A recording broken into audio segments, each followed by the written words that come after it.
तोहरा जाए के बेरी कौनो शर्त ना रहे, ठीक वही तरह आवहू के कौनो शर्त ना होखे के चाही।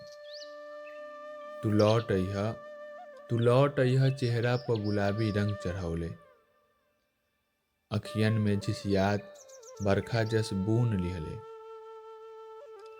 गम के चादर ना ओढ़ी प्रीत भाव के छाँव लिहले।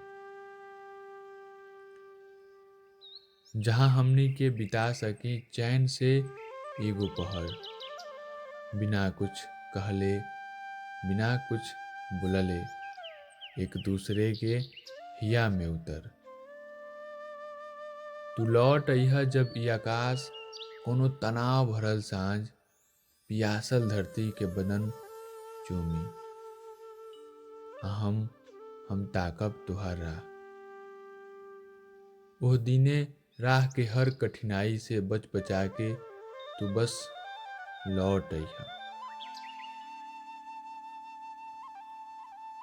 तू लौट अइहा मोहब्बत में लपेटाइल रात लिहले, तू लौट अइहा पुरनका सारा ख्यालात लिहले। तू बस लौट अइहा।